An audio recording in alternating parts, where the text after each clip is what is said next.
Assalamualaikum warahmatullahi wabarakatuh. Sahabat baca cerita yang dirahmati Allah. Ada seorang pemuda yang kaya raya dan memiliki segalanya. 2 ekor kuda, pakaian terbaik, dan masa depan yang menjanjikan.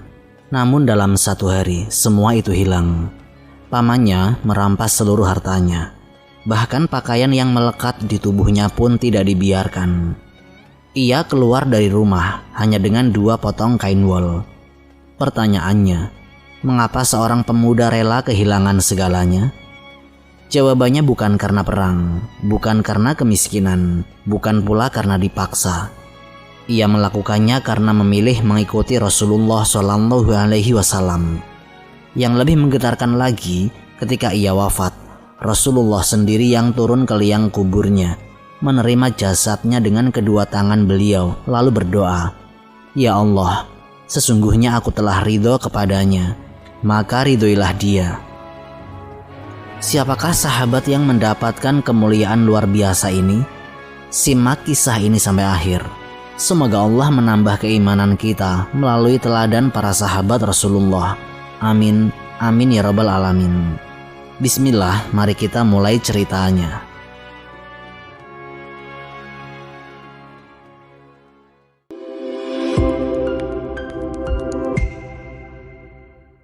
Pemuda kaya yang mencari kebenaran.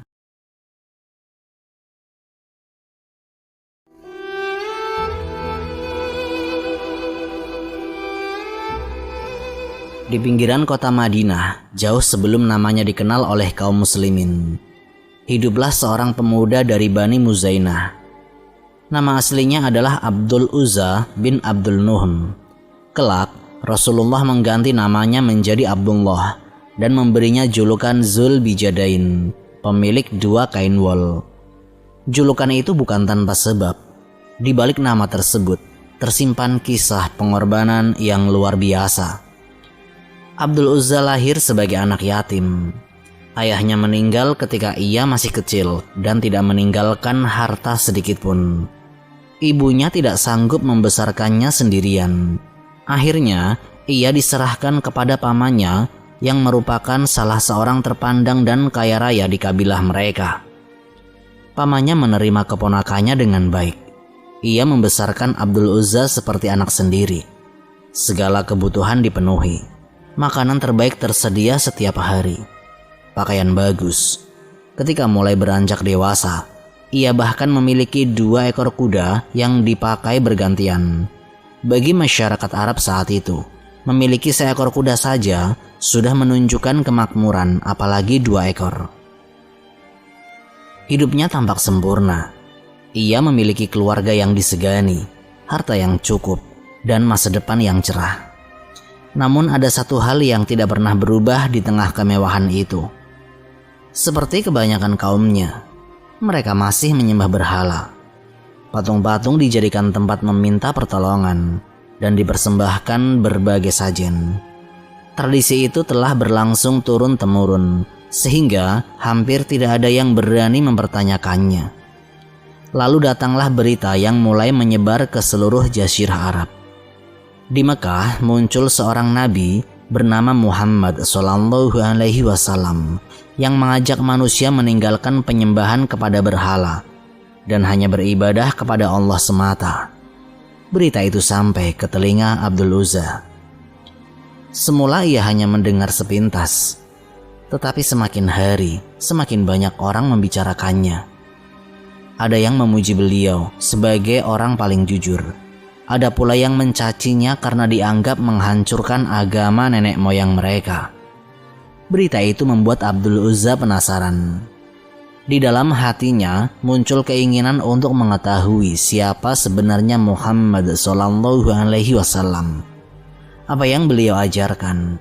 Mengapa begitu banyak orang rela meninggalkan kampung halamannya demi mengikuti beliau? Keinginan itu terus tumbuh. Namun ia tidak memiliki kebebasan untuk pergi menemui Rasulullah. Pamannya sangat membenci Islam dan tentu tidak akan mengizinkannya. Pada suatu hari, ketika sedang bepergian, Abdul Uzza bertemu dengan beberapa orang muhajirin. mereka baru meninggalkan Mekah demi mempertahankan agama mereka. Ia menghampiri mereka. Awalnya hanya bertanya tentang perjalanan mereka. Namun, pembicaraan segera berubah menjadi tentang Islam. Para muhajirin menjelaskan siapa Rasulullah, mengapa Allah mengutus beliau, serta mengapa mereka rela meninggalkan rumah, keluarga, bahkan seluruh harta demi mempertahankan keimanan mereka. Dan yang paling menyentuh hati Abdul Uzza adalah ketika mereka membacakan beberapa ayat Al-Quran. Abdul Uzza belum pernah mendengar kalam seperti itu. Itu bukan syair, bukan pula ucapan manusia biasa. Ayat-ayat ini seakan langsung berbicara kepada hatinya. Saat itulah Allah membukakan pintu hidayah untuknya. Dan tanpa ragu, Abdul Uzza menyatakan keislamannya. Sejak hari itu, hidupnya berubah. Ia belum bisa berhijrah ke Madinah. Ia juga belum berani menampakkan keislamannya di hadapan seluruh kaumnya.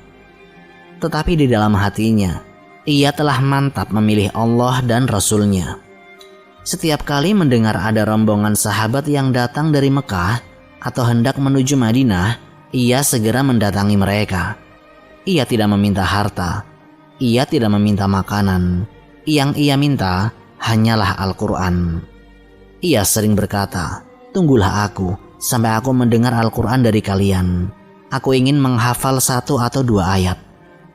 Ayat demi ayat ia hafalkan, sedikit demi sedikit. Ia tahu bekal terbaik bukanlah harta yang diwariskan pamannya, melainkan firman Allah yang memenuhi dadanya. Namun di balik semangat itu, ada kenyataan yang harus ia hadapi. Ia masih tinggal di tengah keluarga yang memusuhi Islam, dan ujian yang sebenarnya baru akan dimulai. 3 tahun menyembunyikan iman. Sejak menyatakan keislamannya, kehidupan Abdul Uzza berubah total.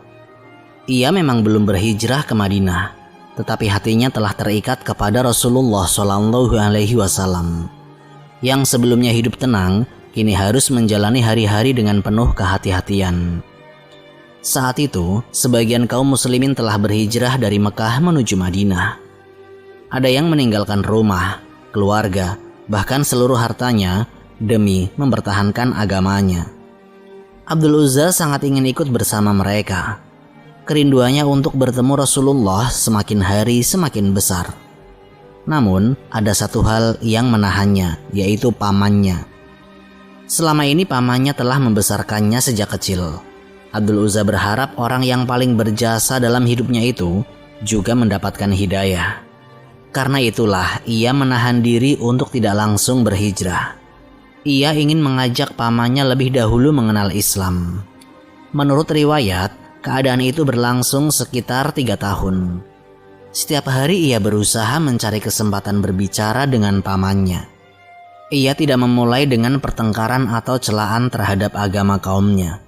Sebaliknya, ia mengajak dengan lembut. Ia menceritakan tentang Rasulullah SAW, tentang akhlak beliau, tentang ajaran tauhid yang mengajak manusia hanya menyembah Allah. Kadang ia membacakan ayat-ayat Al-Quran yang telah dihafalnya dari para sahabat. Namun setiap kali selesai berbicara, jawaban yang diterimanya selalu sama, yaitu penolakan. Pamannya tidak mau mendengar, bahkan semakin lama sikapnya semakin keras. Baginya, ajaran Rasulullah SAW adalah ancaman terhadap agama nenek moyang mereka. Meski begitu, Abdul Uzza tidak menyerah. Ia tetap menjaga keislamannya dengan sangat hati-hati. Ia belum berani menampakkannya di hadapan seluruh kaumnya. Bila waktu sholat tiba, ia keluar meninggalkan perkampungan menuju tempat yang sepi di padang pasir. Di sanalah ia berdiri menghadap kiblat. Tidak ada yang menemaninya, tidak ada jemaah, dan tidak ada suara azan. Hanya seorang pemuda yang mempertahankan imannya sendirian di tengah lingkungan yang masih tenggelam dalam kemusyrikan. Keadaan itu tentu tidak mudah. Ia hidup di tengah keluarga yang setiap hari menyembah berhala.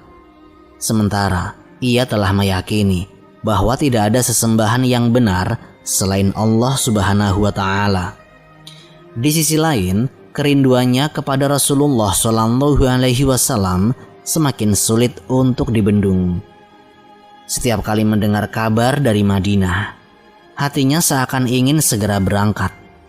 Ia membayangkan kaum muslimin berkumpul bersama Nabi, mendengar wahyu yang turun, mempelajari Al-Quran langsung dari beliau. Sementara dirinya masih tertahan jauh di kampung halaman. Tetapi ia tetap bersabar. Ia masih berharap suatu hari nanti pamannya akan luluh. 3 tahun berlalu dan tidak ada perubahan. Pamannya tetap menolak Islam, bahkan semakin menunjukkan kebenciannya terhadap dakwah Rasulullah Shallallahu Alaihi Wasallam. Saat itulah Abdul Uzza menyadari bahwa ia telah melakukan semua yang mampu ia lakukan. Hidayah berada di tangan Allah, bukan di tangannya. Kini tidak ada lagi alasan untuk menunda hijrah. Ia harus memilih, tetap tinggal bersama harta, keluarga, dan kedudukan yang selama ini dinikmatinya, atau meninggalkan semuanya demi menyusul Rasulullah Shallallahu Alaihi Wasallam di Madinah. Pilihan itu akan mengubah seluruh hidupnya, dan keputusan yang diambilnya membuat namanya dikenang sepanjang sejarah Islam. Kehilangan segalanya demi Islam. Setelah 3 tahun berlalu menunggu, Abdul Uzza akhirnya mengambil keputusan yang tidak bisa ditunda lagi. Ia telah berusaha mengajak pamannya kepada Islam, tetapi hasilnya tidak pernah berubah. Kini, ia harus berhijrah menuju Madinah untuk bertemu Rasulullah Shallallahu Alaihi Wasallam. Suatu hari, ia mendatangi pamannya. Dengan penuh hormat, ia berkata, "Wahai pamanku, selama ini aku menunggu dengan harapan engkau mau menerima agama yang dibawa oleh Rasulullah Shallallahu Alaihi Wasallam. Namun, aku melihat engkau tetap menolaknya. Aku bersaksi bahwa tidak ada sesembahan yang berhak diibadahi selain Allah, dan Muhammad adalah utusan Allah. Aku akan berhijrah kepadanya. Jika engkau ingin ikut bersamaku, itulah yang paling aku harapkan." Ucapan itu membuat pamannya marah besar. Ia merasa semua kebaikan yang selama ini diberikannya telah dibalas dengan pengkhianatan. Keponakan yang dibesarkannya sejak kecil kini memilih mengikuti Rasulullah Shallallahu Alaihi Wasallam. Pamannya berkata dengan nada keras, "Kalau engkau tetap mengikuti agamanya, aku akan mengambil kembali semua yang pernah kuberikan kepadamu." Ancaman itu bukan ancaman kosong. Selama ini, seluruh kekayaan Abdul Uzza memang berasal dari pamannya.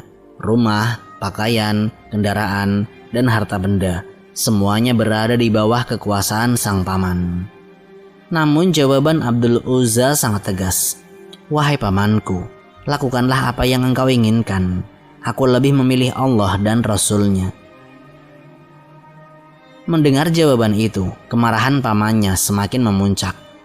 Menurut riwayat yang disebutkan dalam kitab-kitab sirah, pamannya benar-benar merampas seluruh harta yang pernah diberikannya. Tidak hanya unta, kuda, atau pakaian yang tersimpan di rumah. Bahkan pakaian yang sedang dikenakan Abdul Uzza pun diminta untuk dilepaskan. Abdul Uzza tidak melawan, ia melepaskan semuanya. Dalam waktu yang singkat, pemuda yang sebelumnya hidup bergelimang harta berubah menjadi seseorang yang hampir tidak memiliki apapun. Ketika keluar dari rumah pamannya, ia tidak lagi memiliki pakaian yang layak untuk dikenakan. Saat itulah ibunya, menurut sebagian riwayat, merasa iba melihat keadaan putranya. Ia memberikan selembar kain wol yang sudah tua. Abdul Uzza membelah kain itu menjadi 2 bagian. Satu bagian dipakai menutupi tubuh bagian atas. Satu bagian lagi dipakai sebagai penutup tubuh bagian bawah. Hanya itu yang ia miliki. Dari peristiwa inilah kelak muncul julukan Zulbijadain, yaitu pemilik 2 kain wol. Jika dibandingkan dengan kehidupan sebelumnya, perubahan itu sangat drastis. Dulu, ia dikenal sebagai pemuda yang memiliki kendaraan dan pakaian bagus. Kini, ia meninggalkan kampung halamannya tanpa membawa harta sedikit pun. Namun anehnya, tidak ada penyesalan yang tampak pada dirinya. Yang ada justru rasa takut. Baginya, kehilangan seluruh harta jauh lebih ringan daripada kehilangan iman. Setelah semua urusan selesai, Abdul Uzza mulai perjalanan menuju Madinah. Ia tidak lagi membawa bekal kemewahan. Tidak ada rombongan besar yang mengawalnya. Tidak ada harta yang dibanggakan. Yang menemaninya hanyalah keyakinan kepada Allah dan kerinduan yang sangat besar untuk bertemu Rasulullah SAW. Perjalanan itu menjadi titik balik hidupnya.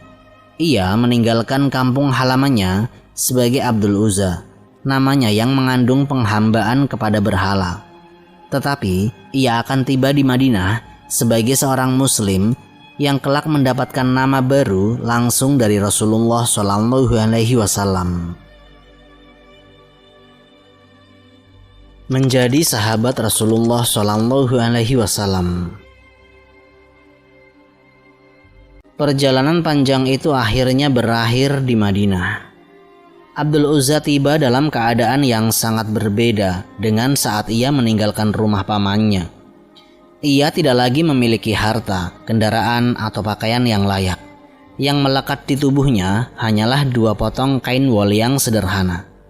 Begitu mendapat kesempatan, ia menemui Rasulullah SAW.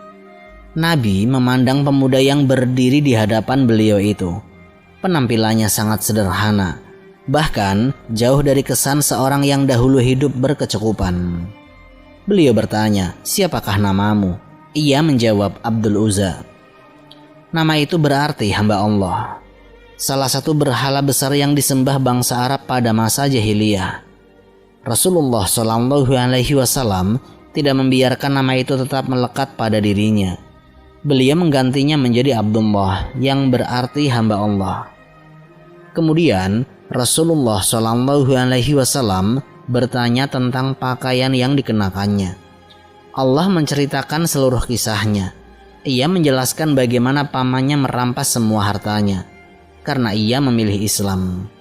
Ia juga menceritakan bahwa hanya memiliki selembar kain wol yang kemudian dibelah menjadi 2 agar bisa menutupi tubuhnya. Sejak saat itulah Rasulullah SAW memberinya julukan Zulbijadain, yang berarti pemilik 2 kain wol. Julukan itu bukan untuk merendahkannya karena kemiskinan. Sebaliknya, julukan itu menjadi pengingat atas pengorbanan besar yang telah ia lakukan demi mempertahankan keimanannya.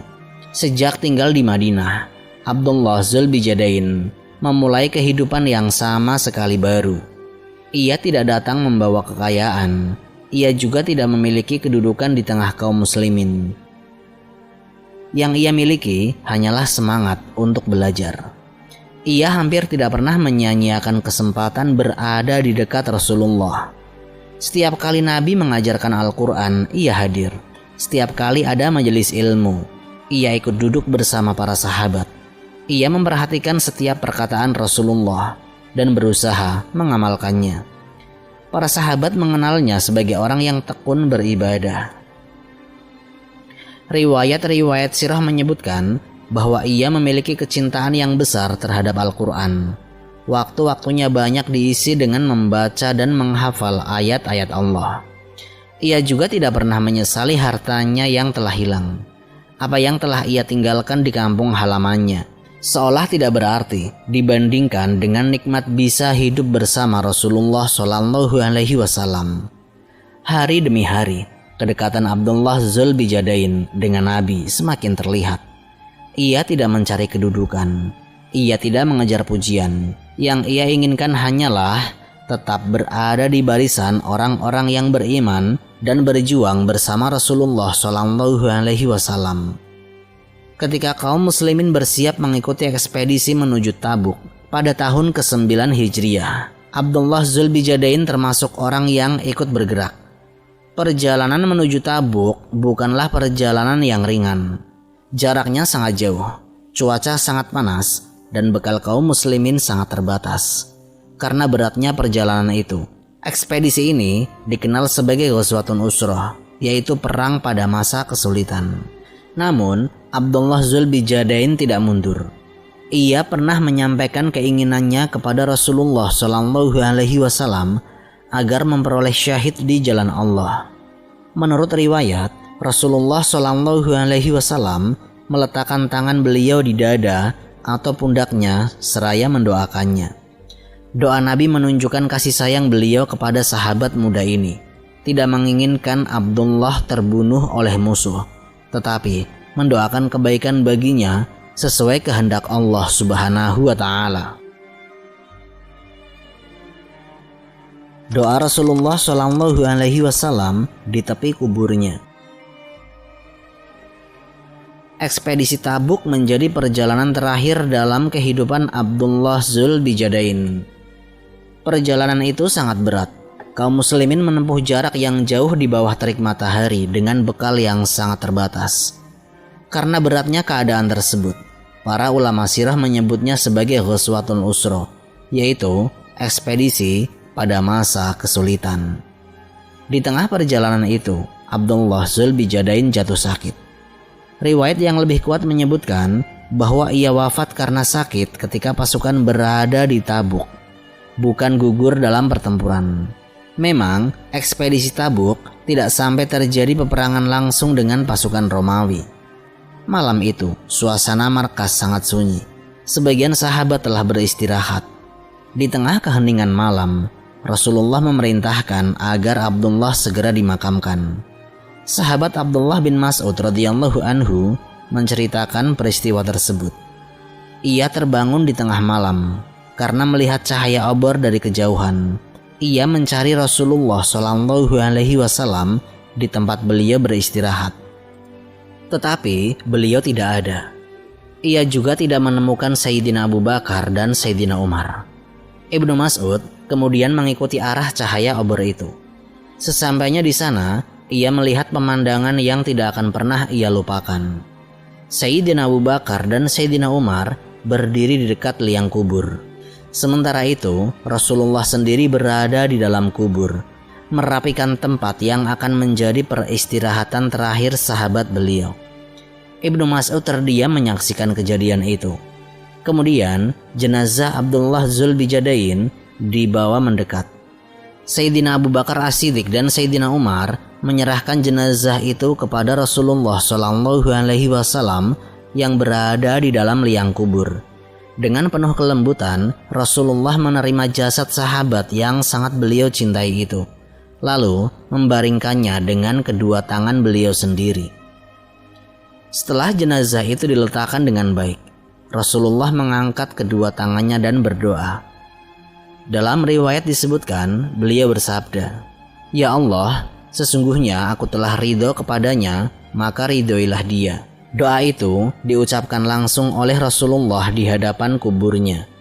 Bagi seorang mukmin, tidak ada pujian yang lebih agung daripada mendapatkan keridhaan Rasulullah, lalu ia memohon agar Allah juga meridhoinya. Ibnu Mas'ud yang menyaksikan seluruh peristiwa itu sangat tersentuh. Beliau berkata, "Seandainya akulah penghuni kubur itu." Ucapan tersebut bukan karena menginginkan kematian. Ibnu Mas'ud memahami betapa besar kemuliaan yang sedang diterima Abdullah Dzulbijadain. Ia melihat sendiri Rasulullah turun ke liang kubur, menerima jasadnya dengan tangan beliau, lalu mendoakannya dengan doa yang begitu agung. Begitulah akhir kehidupan seorang pemuda yang dulu hidup bergelimang harta. Ia pernah memiliki kekayaan, pakaian indah, dan kedudukan di tengah kaumnya. Namun semua itu ia tinggalkan demi mempertahankan kalimat La ilaha illallah. Ketika keluar dari rumah pamannya, ia hanya membawa 2 potong kain wol. Tetapi ketika ia meninggal dunia, ia membawa sesuatu yang jauh lebih berharga daripada seluruh harta dunia. Ia memperoleh keridhaan Rasulullah SAW. Karena itulah nama Abdullah Dzulbijadain tetap dikenang dalam sejarah Islam. bukan karena kekayaannya, bukan karena kedudukannya, tetapi karena keteguhan imannya. Ia membuktikan bahwa seseorang yang rela meninggalkan dunia demi Allah tidak akan pernah menjadi orang yang merugi. Sebaliknya, Allah mengangkat namanya sehingga terus disebut dan dipelajari oleh kaum muslimin hingga hari ini. Wallahu a'lam bishawab. Semoga kisah ini memberikan manfaat dan menjadi pengingat bagi kita semua untuk terus memperbaiki diri serta meningkatkan ketaatan kepada Allah Subhanahu wa Ta'ala. Lebih dan kurangnya mohon dimaafkan. Yang benar datangnya dari Allah Subhanahu wa Ta'ala. Khilaf atau keliru itu datangnya dari saya pribadi sebagai manusia biasa. Sampai jumpa di kisah-kisah inspiratif berikutnya. Akhirul kalam, wassalamualaikum warahmatullahi wabarakatuh.